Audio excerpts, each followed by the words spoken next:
All right, and we are back with Arkandy running Metroid Dread any percent unrestricted. Take it away, Arkandy.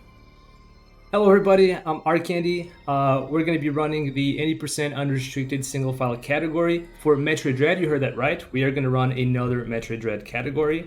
It's pretty fun that you've just watched Ednolium play the Mercury Steam Percent glitchless. In that category, it's basically like a beefed up casual playthrough with all sorts of speedrun tech. But unrestricted 80% is going to be the exact opposite of that. We're going to complete the game as fast as we can using any and all means available to us. There are a couple of exceptions I'll get into later. And of course, single file means that we're going to play it in a self-contained run. We're not going to use different files. If you're curious, there is a multi-file category where we use a separate file to set up a glitch and bring it over. So we're not going to do that. Anyway, let's go ahead and start the run in 3, 2, 1. Let's go. All right, so the first thing I want to talk about is movement. Movement is probably the most important thing for just about any Dread run. It's not as important in unrestricted because glitches and tricks take a big portion of it. But anyway, movement in short, Samus is fast on the ground and slow in the air. We want to maximize our ground time and minimize our air time. So we're just going to jump as little as necessary. You're going to see me do these dash melees or slides off of ledges because it's faster in a lot of cases. And also, oh man, I don't usually have trouble with that. It's not even a glitch. You'll also see me doing quick climbs. It's when I grab a ledge and immediately jump off of it. So yeah, we're going to talk to Adam. I have no idea what he's trying to say. If you guys know, let me know.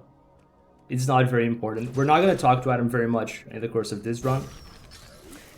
And anyway, we're going to do a little climb here. We are going to get our next trick coming up very soon. It is called the pseudo wave. This is a very early find in the game's speedrun lifetime. We are going to use the fact that Samus coming out of a slide is a little shorter on her collision box, so we can fire shots through the ceiling. And that is going to let us skip the tutorial Amy.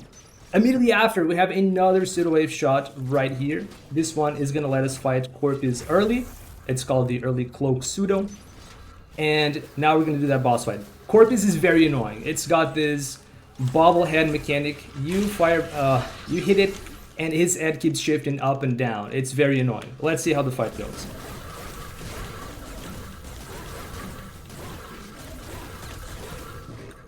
Alright, we didn't get headlocks. Sometimes, if you get a specific attack pattern, his head locks in phase 2. We didn't get that, so we're just going to have to, well, play the fight like normal. Oh. Missed a few shots there. Alright, not the ideal fight, but it's okay.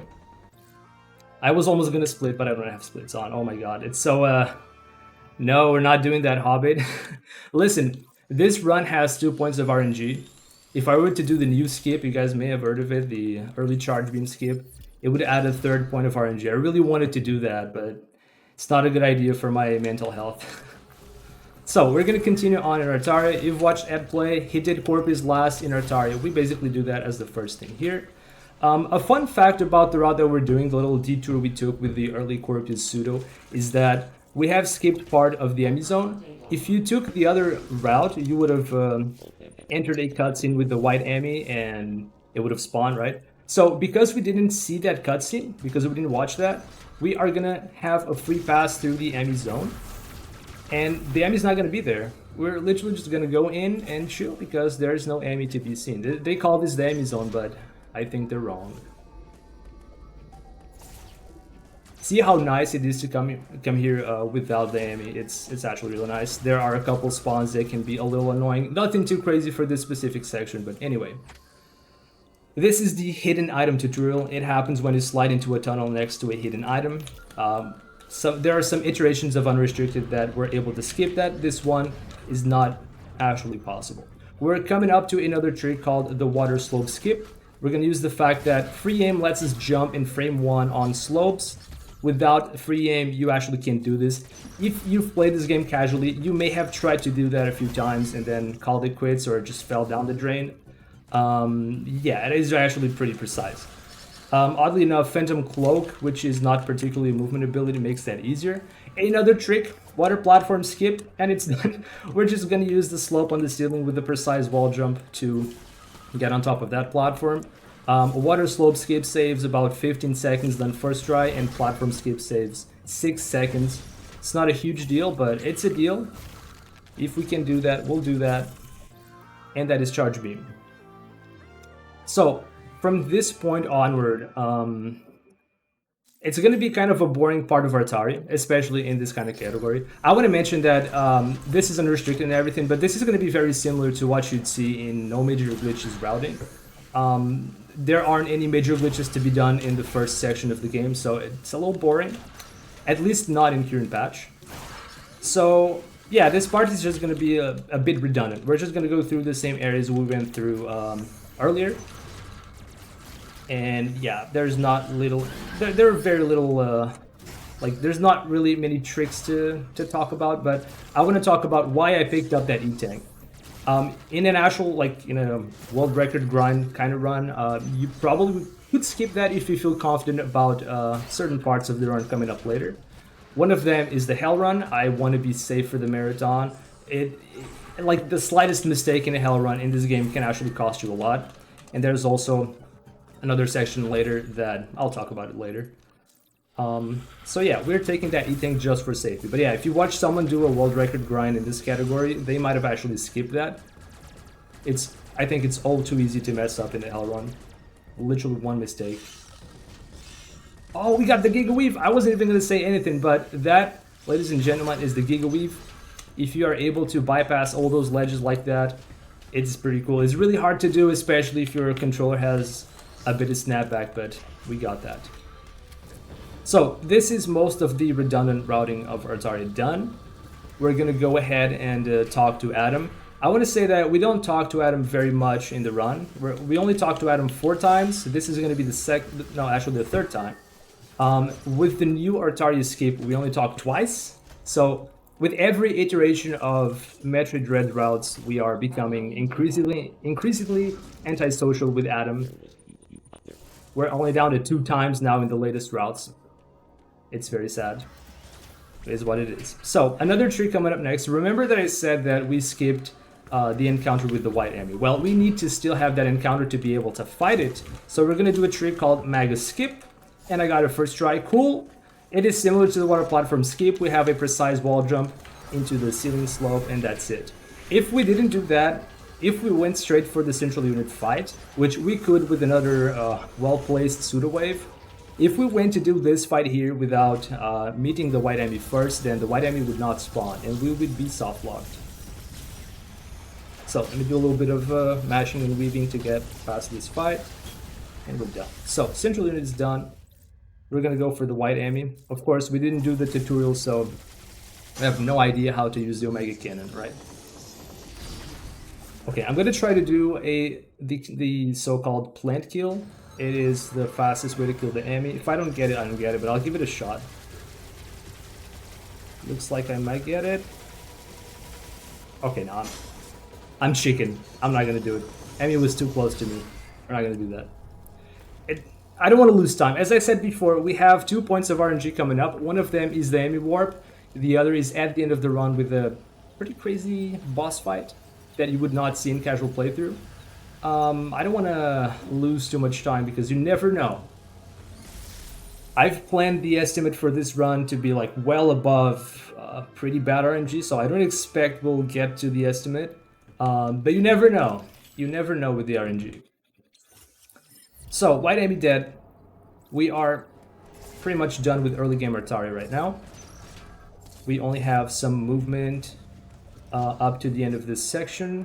We have a little deboost coming up later. And until then, we also have some nice movement as well. Let's do that. So, unfortunately, Unrestricted doesn't have a lot of stuff, in the early game. Atari, as I said, is very similar to No Major Glitches. In fact, it's pretty much the same route. If you watched a No Major Glitches run, it would be exactly the same that you're watching here. That is somewhat a testament to how well designed this game is in the early game. We're gonna do a deboost here to skip that magnet in the ceiling. It is really tough to explain, so I'm just gonna do it, and it's done. And I'm not sure how much time that saves, something like between 5 to 10 seconds. It's a nice little time save. Yeah. So there's not a lot to say about unrestricted in this Artaria 1 section, but there will be in Cateris. In Cateris, for the longest time, it was pretty much the same thing between no major glitches and unrestricted. It was kind of a boring section, lots of redundant routing and everything. But recently, I say recently, it's like been a few months now, we found a thing called the Emu Warp and the Seam Pseudo, which we'll see in a moment. And Emu Warp is an unrestricted trick. It is pretty much like the earliest actual major glitch we will see in the run. And it's also filled with RNG, but I'll explain it a bit more in depth when we get there. I really do hope the game gives me some good luck. So, this is the last time we are going to talk to Adam. Emu Warp over, under. You could make predictions on how many tries this will take because it's out of my control. Like the setups are consistent, I can do them consistently, but the RNG is not entirely up to me. So that was the last time we talked to Adam because we're gonna do a trick later called the Adam Skip. It saves plenty of time just in Cateris routing, but it also saves time because we detour away from Adam. And any future Adams that we would have talked to are not gonna lock on us and force us to talk. So another deep boost right here. This one's called the Super Boost. We got it. We keep waiting for that magnet. It's really nice. And now it's gonna come another scary part of the early game called the Hell Run. I think in some Metroid games, it's not as, like the heat damage is not as bad, but in this game it just rises pretty much almost exponentially. It is very dangerous to do this. So I have to be really fast so I don't die. This is one of the reasons why I took that E-Tank earlier. I did it well. I actually would have survived without the E-Tank. Anyway, we're going to do another Seam Pseudo setup. This one is called a pseudo-wave setup. This one's called Seam Pseudo. We're going to try to use the seam between two different kinds of collision to clip missiles through and break that blob and go through. So this results in a very different Cateris routing compared to no major glitches or glitchless. We remove a lot of the redundancy from Cateris doing this, and along with the Emu Warp, Cateris is completely different. It's not barring anymore. So this is Adam Skip, a series of precise wall jumps. Sadly, didn't get it first try. Let's see, I need to get this. Oh no. Alright, there it is. That should work. Alright, perfect. We're through. It's not ideal, but... Anyway. Now we're going to go for the Emu Warp. I did that little setup on the door to respawn the Emu. Sometimes it's a little annoying on the first encounter here. Anyway, Emu Warp, right? We're going to do the Emu Warp. So I'm going to do this little touch on the door. And that's going to cause the Emu to respawn on the next room transition. It's going to respawn into one of 3 possible places. And we're going to try to get an Emu parry at the same time that we get a room transition. And that's going to allow us to warp alongside the Emu as it respawns. So the Emu is alerted. I have to do a pause buffer. Alright, that is not first try. We got one of the 3 spawns, but it's not the one we want. Unfortunate. Not first try. You didn't get it, Carter. Unfortunate. I wish it was first try, though. I actually did a little bit of Emu Warp practice before the run. So this is technically my 6th failed attempt in a row. I was trying to, like, just get rid of the bad RNG. And I appreciate that you believed. I was hoping to. So now the Emu is not alerted. We can do a different setup. This one can be done unbuffered. Oh! Oh, that was gonna work. I somehow dash melee'd forward. I think I went too fast on the inputs. Oh no. That was gonna work. Oh no. I need to clear the nerves, man. I need to clear the nerves. You're right, Hobbit. That was the one. Unbelievable. Oh no. Please do it again. Please just do it again.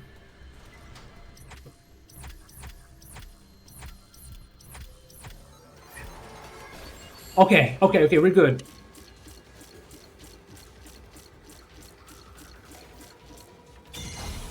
Okay, we're through. So the Amy parry is actually guaranteed because we did all those exploits. The camera is free and we are able to pause buffers, so we can use the pause buffers to guarantee the Amy parry. Normally that's not the case. Normally the Amy parry is actually really hard to get, but that's one silver lining. So third try is really not bad. It's actually really good. That's like a weight off my mind. We have plenty of time to burn now going forward. Obviously, I'm not gonna try to burn all that much time, but that means we still have another point of RNG later in the run, and so it's a lot more chill now. So I'm not gonna go for Professor Stupid because I'm not sure how it works with the blob out of there. I usually don't go for Professor Stupid in unrestricted, so I'm not sure how the aim is gonna behave. We'll just keep it simple. We'll just keep it simple. If I have to lose like 1 minute of time, let it be with the RNG rerolls. So yeah. So this doing the Emmy warp results in slightly different routing.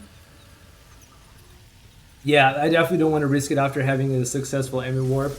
But the fact that we did Emmy warp means we are gonna be able to avoid a lot of redundant routing in Cataries. Normally, you would have acquired Wide Beam by this time because you really need Wide Beam to get in here, unless you do major glitches and Emmy warp in here, which is really fun. So we don't have Wide Beam yet. We haven't visited Daron. We are instead gonna go ahead and visit Artaria again. We're gonna go grab the Varia suit, and we're gonna do Crate. Why do we do that? I guess I went a little faster, dang. We're gonna do that just because it's a little faster. The alternative is you get Varia suit and go through Cataries first, but we do Crate because it's a little faster. So another thing I want to mention is that since we don't have Wide Beam and we are going to do a crate fight, we're going to need some missiles. That's why I picked up that 10 pack. If you don't have a lot of missiles, even if you do have a lot of missiles, the crate fight is a bit RNG heavy. Not as much as the Emmy Warp, thankfully, but Wide Beam is used to do some tech called the charge missiles. You can like use you can do a quick charge, which I completely forgot to explain earlier. You can do quick charges into missiles. We're going to do that later, so I'll show you later. So we don't have Wide Beam. It's not worth it. Just doesn't really do much damage. So our main DPS is going to be missiles against Crate. And depending on the attack patterns that we get, the RNG is going to be very important. We might actually run out of missiles during the attacks, and that's going to waste a lot of time. But it's fine. So back to Artaria, we're going to go grab the Varia suit. One of the coolest suits in the game. I actually quite like the power suit. The saturation of the power suit got some blue in it. I like that. It's a shame it's not all blue. It's got a bit of white. I don't know. What are you guys... Oh, I got that white shot.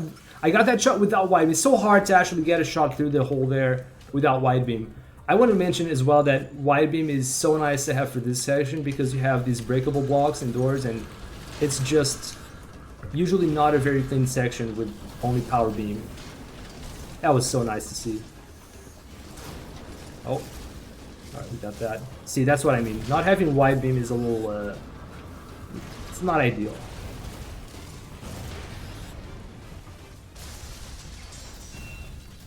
Alright, so we're done with the climb. That section is pretty nice to do normally, but if you ever play Dread mode, it is horrible. It is complete horror. I've only played Dread mode once, and that was my least favorite part of the game because those flames come at you almost unpredictably. I mean, at least if you're not used to it. I think they're deterministic, but if you don't know how they work, then it feels like random. So, Varia suit's done. We're gonna go back to Cataries. We're gonna go ahead and defeat Kraid. Everybody knows Kraid, right? If you've played any Metroid games before, I'm sure you know Kraid, or watched, right? Kraid is also an annoying boss fight, I will say. Not for the same reasons that Corpus was. Corpus had that bobblehead thing. Craig, everyone knows Craig. Yeah. So Corpus had that bobblehead mechanic. Kraid is just annoying, just pure annoying. That's it. Like this doesn't need to have any specific mechanics. Kraid is annoying. Phase 1 is a bit down to RNG. Phase 2 is pretty heavy on RNG, especially in this category. If you have wide beam, you can save your missile count and use some charge beams to deal damage. Without wide beam, it's not really worth. So yeah, we're just gonna hope that Kraid plays nice. So this next section is also pretty annoying. Oh yeah, we can do this melee if you don't break all the blocks. That's pretty nice. This section is a bit annoying to do with low health. This is the second reason why I picked that E-Tank, so that we get a little bit more freedom in our movements, which is really nice. Oh. I'm gonna try to avoid these enemies by jumping over them while I break the stuff. And okay, we have enough HP to go through. This is definitely one reason to get the extra E-Tank, so that, yeah, you can just move around here a bit more carefree, not worry too much about the D-boosts. So, great, here we go, am I right? So, phase 1 starts out pretty nicely, just fire some missiles, and I'm gonna get the better RNG pattern. This is not what you want, but it's what we're getting, so just gotta play around. Alright. So we're gonna do a single wall jump. This is something that's not normally possible. It's only possible with Morph Ball. We get to skip hitting the belly, and this is not ideal RNG either. Oh no. Okay, we get to skip... Oh, this is the worst possible RNG. I'm out of missiles now, so I'm just gonna have to wait for... Yeah, it's not ideal. So we get to skip the part of the belly and go straight to deal damage. Oh no, where it matters. I'm gonna have to do it again. Okay. Oh no. It's okay. Alright, that was a terrible fight, but we're through. I don't like that fight. So, dealing damage to the belly doesn't do anything, it only makes Kraid give you those nails so you can climb up to the grapple, to the magnet thing. But with a single wall jump, you can skip that part. Like, you could deal damage to the belly all day, but it doesn't do anything. All that matters is that you hit the mouth. What's up, Sonic? So, we're gonna clear this section here, and we are gonna take the purple teleporter, which is gonna take us directly into Dairon, that section that usually you'd visit early on to get Wide Beam, but we didn't need to do that because we did Emmy Warp. So we're gonna visit Dairon first time through the purple teleportal, which is very unique to the unrestricted routing. It's pretty cool.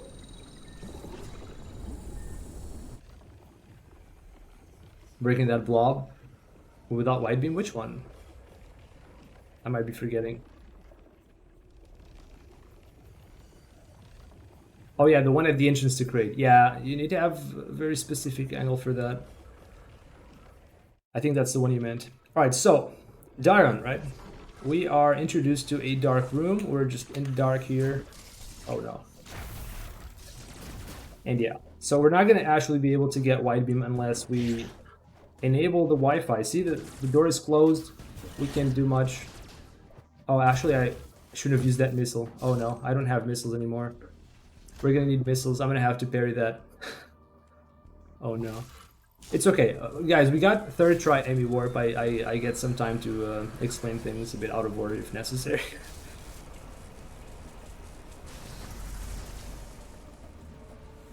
Just moves into thin air. There are some flags that disable Kraid spawn.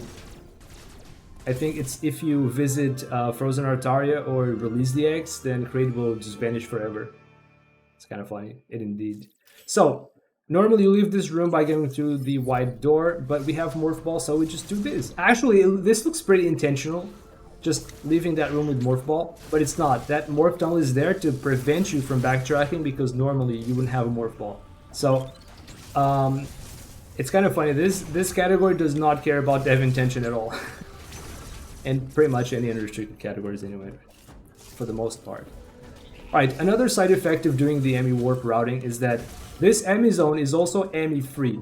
There is a cutscene that we get to spawn the yellow Emmy, and until you watch that, the yellow Emmy is not going to be spawned. But unlike the white Emmy, we are actually able to fight it once we get to the central unit, and we are never going to have to watch that cutscene, so we don't have to backtrack later for that. Another pseudo wave trick coming up. This one is called a DT slide, double turnaround slide. I'm going to use the rebind method to swiftly get, or hopefully get this swiftly. We're going to use missiles to get that blob through the wall. which is not going to be possible with just beams because they usually despawn like on the transition or if things are off screen. So we have enabled Wi-Fi for this area as well.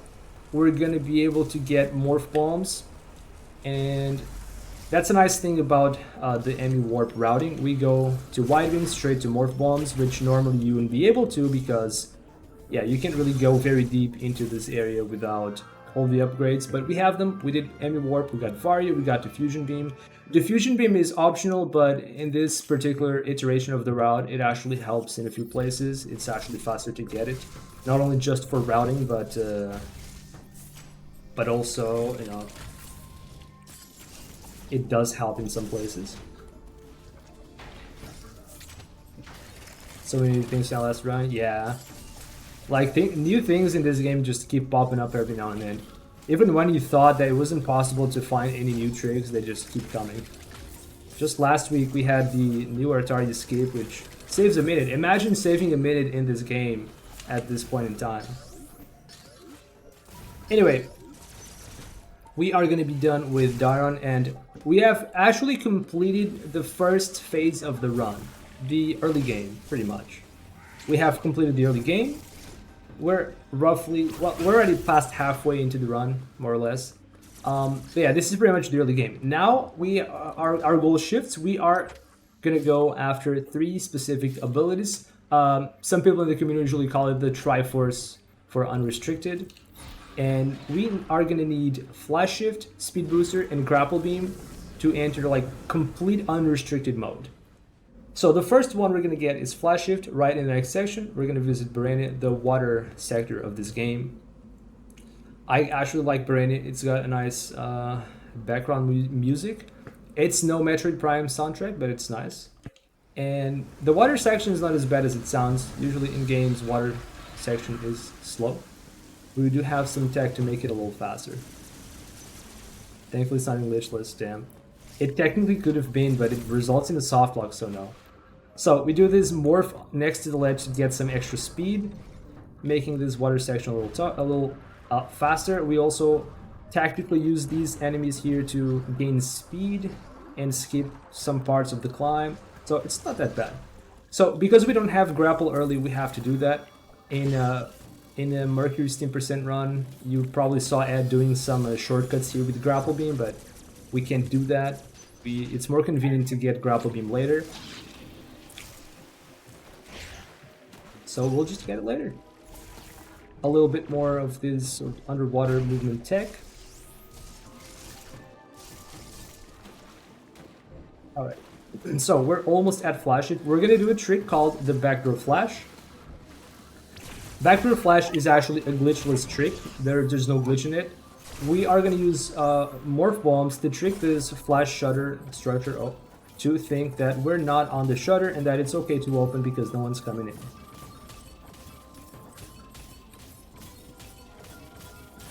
Okay, we're in. I took a little longer than I would have liked, but it's okay. Flash Shift is easily my favorite ability in the franchise. It is such an important movement tool. It's even more important than Speed Booster at times. Once you acquire Flash Shift, the game just shifts. Get it? If you didn't have Flash Shift, just Speed Booster would not make it justice, honestly. So we're gonna do another dose of pseudo waves. We're gonna use different setups from the ones we used before, and this is only possible because we have diffusion beam. So another point in favor of having diffusion beam in the route. Oh, messed up a bit. All right, we're gonna do another little trick called the water bomb jump. Normally you're not supposed to gain height with bombs underwater, but we just did because we can, right? This is considered a glitch. I'm not sure if it really is a glitch, but I think the game tells you you're not supposed to gain height, so it probably is. But it's so simple to do. Even a casual runner can easily learn that. You just like drop a bomb on the ground, you get bumped up as morph ball, and you morph in the air, and then you have to make sure you don't touch the ground as a morph ball. You can stay in your human form, then you like jump, drop a bomb, and you morph there, and you get that extra height, even underwater, which you're not supposed to. So that is actually kind of cool. It helps you get Ice Missile early, but Spoiler alert, we're not gonna get ice missiles in this run. We actually just skip a lot in this run. So, we got Flash Shift, we're gonna go ahead and fight the yellow enemy next. Getting that second piece of the Triforce. This section is actually not hard to do. You just have to make sure not to make a lot of mistakes because the yellow enemy is pretty nasty. It is very fast, it's very scary if you mess up. Alright, so charge missiles. We're gonna use tech called the quick charge, which if you release your charge beam during the spin jump, you can actually complete the charge a little faster. And that thing's dead.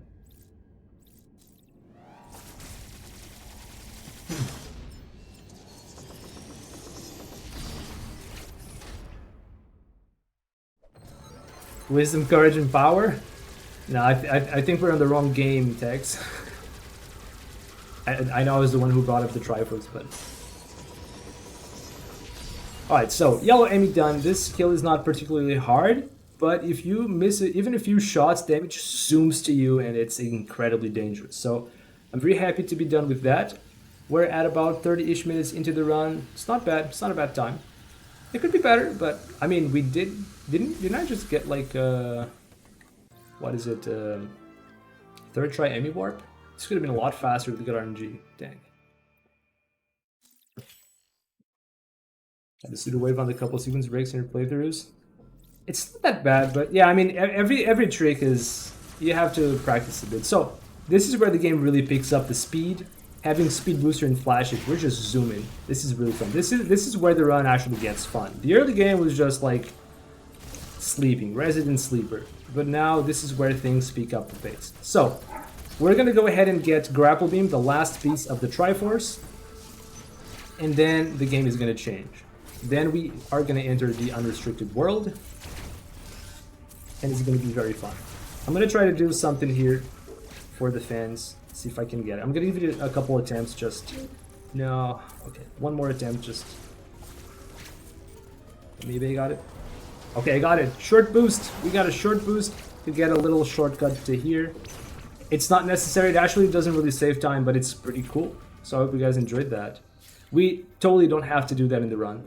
It's actually just as fast as doing that section properly, doing the proper early grapple shortcut that you saw Ed take earlier. But yeah, that's pretty cool. While you're in the load here, just before you get into the action, we do have a donation from Sonic Orochi for $5 saying, and after shifting from flash shift, speed booster will speed things up. Kappa, let's go Arc. Thank you, Sonic. Thank you for the donation, Sonic. We are really shifting here now. So, Grapple Beam coming up next. It is going to be, as I said, the last piece of the Triforce. Once we get Grapple Beam, we can start doing real unrestricted things. Oh no, I messed up the flash here. Alright, we got it. So, I'm going to set up a glitch called the Bomohis Q state. This glitch is going to allow me to do the Axis Q glitch anytime, anywhere, at will. Literally at will. And what does that do? That is going to let us make Samus turn in any direction we want. You thought this game was 2D? This game is not 2D. This is called Metroid Z because we can now make Samus spin around the Z-axis however we want. What does that mean, Ark? This. It means this. That's what it means. So now we're going to take the power of Z, the Triforce of Z. That's what we were wondering about, Tex. And we are going to do some very weird stuff. So normally Screw Attack is kind of a late game power-up, but we're going to change that. We're going to get Screw Attack now, like right now, by doing this left clip into that flipper, and now DT Slide Pseudo Wave. With Grapple Beam, it's also possible to open that grapple block in reverse.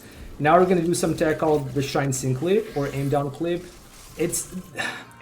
I wish I could explain all that, folks, but this is a gauntlet of tricks. Everything just happens in one go. There's no time to explain, so just bear with me. We're gonna do yet another clip to get out of here. This one is called the Neutral Jump Clip. We're just going to I messed up. Hold on. I'm just gonna neutral jump and spark through this wall real quick. And this is where diffusion beam is nice. If we didn't have diffusion beam, we would have had to do another clip there.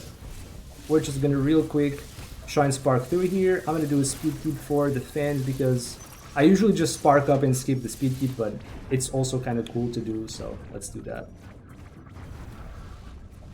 Okay, I'm being very careful with my movement here. It might seem like I'm just it might seem like I'm losing time here with movement, but keep in mind that the Bomohi skew state is lost if you turn it on in midair with a neutral jump. If you guys ever consider running unrestricted, you're gonna have to relearn how to move in this game so you don't lose your state. If you lose it, you have to do the setup again, and it can be very inconvenient sometimes. Right now I can still back it up, but the area we're gonna go to next, we're gonna do a little stopgap in Cateris and then Gavrin. In Gavrin, if you lose skew, you're in trouble. It's not a soft lock, but it's gonna lose some time if I had to recover it. So, little stopgap in Cateris, nothing much to see here. We're just zooming through straight to this orange teleportal. Here we go. Walls are suggestions, even though this game tries really hard to kill you when you go into walls. True. In this game, if you're out of bounds, the game kills you, but there are some things we can do. The game literally just skips some distance if you shine spark, so you're fine. If you use grapple, the grapple beam tends to give you some immunity out of bounds. Anyway, important thing coming up next. I'm gonna do the orange teleportal shortcut.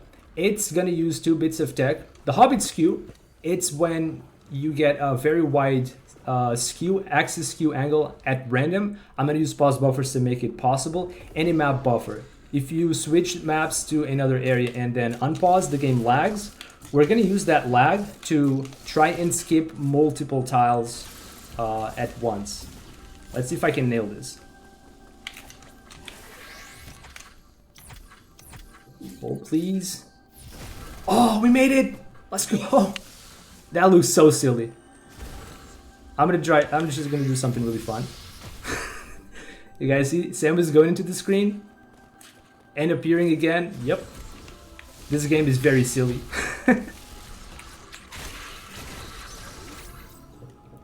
There we go. That doesn't have to be part of the run, but it's cool, so I want you all to see that. We're gonna do another wall clip setup. This one's called Mini Tornado. We have to spin a few times, take a few steps into the door, and then we can clip through. Sam's jump scare. Yeah, you gotta watch out for that. There's actually a better jump scare, but it results in a soft lock, and I don't want a soft lock and have to reset to checkpoint, so we're gonna have to deal with that. Someone say silly? Nah, no one said silly. It was your impression. It's just your impression. So, Mini Tornado is only good for doors. A little fun fact about these wall clips. There are like dozens of different wall clip setups, and we have setups specifically made for certain structures and walls and doors and everything.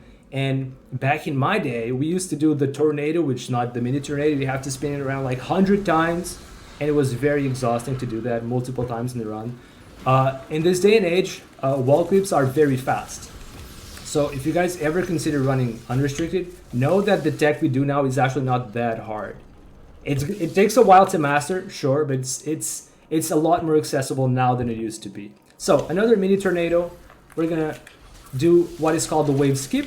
We are not gonna get wave beam in this run. We're just gonna run through without wave. That's it.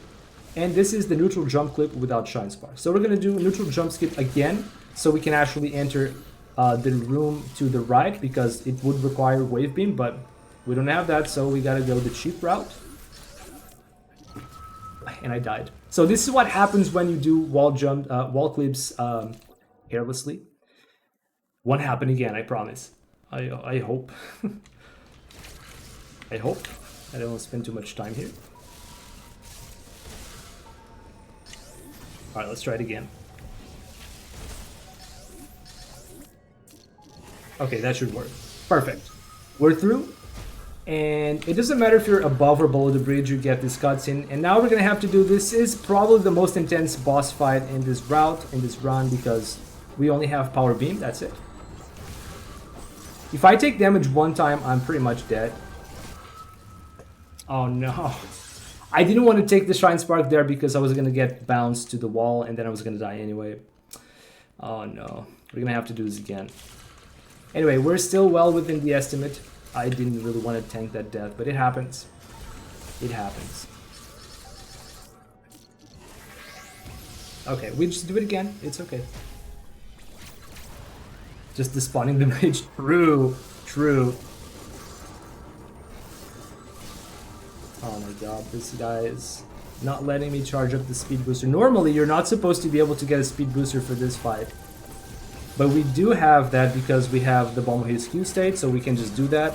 Like, the game gets you into the slow speed booster state where it would take extra long for you to charge up a speed booster so that it's not possible to get it to cheese these boss fights.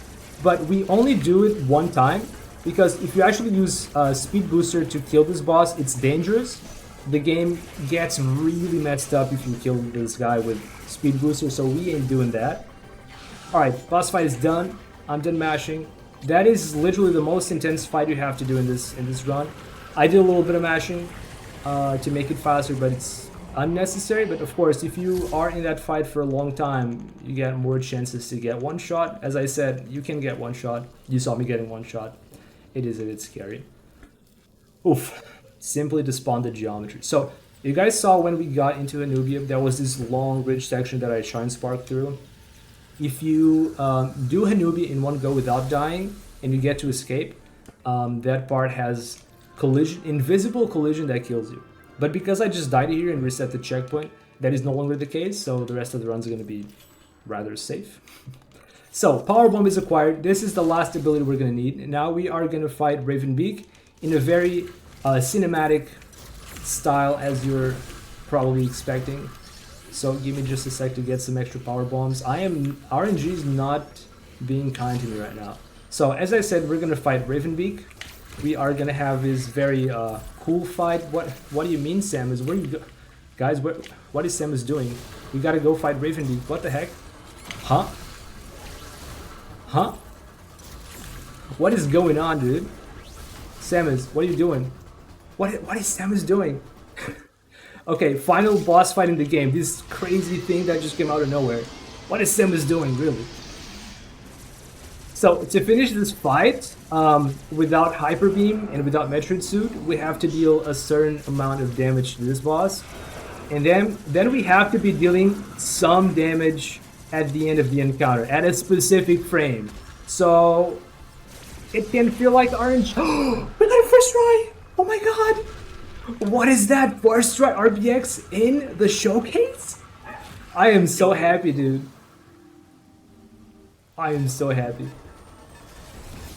Oh, let's go. Being a runner myself, that is really lucky to get that. I'm really happy you got that. It is. Oh my god. Just really quick while you're doing the escape, we do have a donation from manager for $25 saying, as the saying goes, logic is the rarest candy of them all. And watching Unrestricted always feels like the logic goes out the window. Keep on skewing, Arkandy. Yo, and so much, they threw that towards the Bucky O'Hare upgrade to hard mode. Thank you very much, manager. The rarest candy, man. Thank you so much, man. Oh man, escape is very different from what you're used to because we are going into sections that you are normally not able to go into. They're sealed off, but in Unrestricted, we take the fastest means available, and so we just go through. And we have a power bomb. We can actually get through here a little faster than normal. We are just clipping. So the reason why we are avoiding power bombs and taking this route is 1, because it's fast, and 2, because power bombs are kind of rare in this escape. Monsters just don't want to drop power bombs in here. So yeah, we by doing this route, we are making it actually fairly consistent. Oh, messed up the little cloak there. And that is the last clip of the game. We have clipped the Hyper Door without having Hyper Beam. We are about to end the escape and the run. And one more speed keep for the fans, because you cannot normally do this without the bomb of his speed state. So just one to finish things, and boom, that is the run. 43:31, that is actually a plenty good time and well below the estimate. Thankfully, we could have stayed here forever getting Ravenbeak X. Also, watch Samus in her Varia suit doing this cutscene. You would normally see this with Metroid suit, so just yeah, just look at that. Yo, GG's everyone. It was awesome to be here. Thank you so much for having me. That is the end of the run. We did it. 43 minutes, 31. We actually had plenty of good RNG. I'm really happy with that. We could have spent several more minutes grinding an Emmy Warp or an RBX fight. So happy we didn't have to do that. And yeah, that folks has been 80% unrestricted single file. I hope you all enjoyed the run. And yeah. That was a really awesome run of any percent unrestricted. I'm glad you got everything like so fast. Like what you got like second or third try on the upwarp, and then you got first try Ravenbeak X. Like so many good things there. It's really good. Are there any shoutouts you would like to do, Arkandy, before we head back to intermission? Yeah, I want to shout out, of course, Sonic and Manny for their awesome donations. I want to shout outs to the speedrun community because this run didn't make itself. This run took a long time of grinding and research and lots of contributions from the community. It's so awesome that I can be here today to do this. And yeah, really big shout outs to the community. Shout outs to Jay and Ed. Ed ran before I did. Was it Mercury's Steam Percent? Awesome run. Shout outs to Jay. Jay wasn't able to be here today for the run, and Ed came to sub. But you know, shout outs to both. I hope Jay is doing better, and yeah, that's it. All right then. Thank you again, Arkandy, and we're going to be heading back to intermission here, and we will be seeing Junkyard Dave doing Joe and Mac coming up shortly.